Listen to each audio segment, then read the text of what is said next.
Secara umum, mekanisme transport pada membran adalah proses keluar masuknya molekul melewati membran sel. Berbagai macam molekul seperti glukosa, oksigen, dan juga karbon dioksida senantiasa harus melewati membran sel untuk keluar masuk sel dalam proses metabolisme. Adapun transport pada membran ini memiliki banyak manfaat. Di antaranya menjaga kestabilan pH, menjaga konsentrasi zat dalam sel, kemudian memperoleh pasokan zat makanan dan bahan energi, lalu bisa membuang sisa metabolisme yang beracun, serta memasok ion-ion penting ke dalam sel. Di samping itu, dalam pergerakan zat melintasi membran ini dikelompokkan menjadi dua macam, yaitu transport pasif dan juga transport aktif. Yang pertama, kita akan membahas tentang transport pasif. Transport pasif ini merupakan perpindahan zat yang tidak memerlukan energi. Perpindahan zat ini terjadi karena perbedaan konsentrasi antara zat ataupun larutan. Transport pasif sendiri melalui peristiwa seperti difusi, osmosis, dan juga difusi terbantu. Mari kita bahas satu-satu. Yang pertama adalah difusi. Difusi ini adalah proses perpindahan molekul larutan berkonsentrasi tinggi menuju larutan berkonsentrasi rendah tanpa melalui selaput membran. Di mana teman-teman bisa melihat gambar berikut ini. Pada permulaan percobaan semula molekul glukosa ada di bagian A. Setelah beberapa saat, proses difusi menyebabkan konsentrasi glukosa yang ada di bagian A turun dan naik pada bagian B dengan kecepatan yang sama. Kemudian setelah 3 jam, konsentrasi pada kedua ruang tersebut menjadi sama dan keseimbangan akan tercapai. Proses difusi sering terjadi pada tubuh kita. Tanpa kita sadari, tubuh kita selalu melakukan proses ini, yaitu pada saat kita menghirup udara. Ketika menghirup udara, di dalam tubuh akan terjadi pertukaran gas antar sel melalui proses difusi. Contoh lain proses difusi adalah saat kita membuat minuman sirup, di mana sirup yang kita larutkan dengan air akan bergerak dari larutan yang konsentrasinya tinggi ke larutan yang konsentrasinya rendah. Dan pada masing-masing zat, kecepatan difusi ini berbeda-beda. Untuk contoh kasus lainnya yang dijelaskan yaitu antara sirup dan gas, maka kecepatan difusi sirup lebih besar daripada gas. Jenis transport pasif berikutnya adalah osmosis.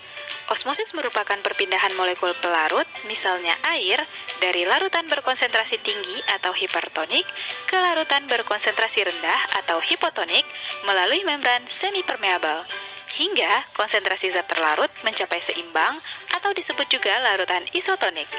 Osmosis air dalam membran sel mengalami dua proses, yaitu endosmosis dan eksosmosis. Endosmosis adalah proses masuknya air ke dalam sel karena konsentrasi larutan di dalam sel lebih tinggi. Jika endosmosis terus berlangsung, maka pada sel hewan akan terjadi lisis, yaitu membran sel akan menjadi robek dan pecah. Dan pada sel tumbuhan akan mengalami turgid atau sel membengkak, tetapi bentuknya tetap dipertahankan karena adanya dinding sel. Selanjutnya, eksosmosis. Eksos artinya keluar, jadi air akan keluar dari dalam sel karena konsentrasi zat di luar lebih tinggi. Jika sel dimasukkan ke dalam larutan hipertonik, air akan terus-menerus keluar dari sel, dan sel hewan akan mengkerut atau krenasi karena mengalami dehidrasi, sedangkan pada sel tumbuhan akan menyebabkan sitoplasma mengerut dan terlepas dari dinding sel atau plasmolisis.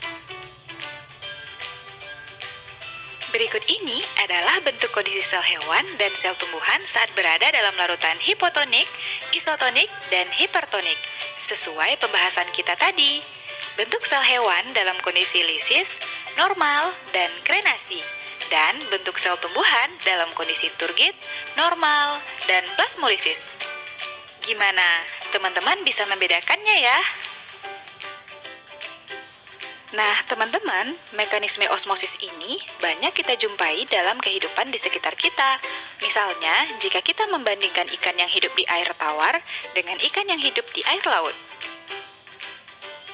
Lingkungan air tawar yang sedikit mengandung garam mineral merupakan larutan konsentrasi rendah atau hipotonik. Sebaliknya, lingkungan air laut adalah hipertonik.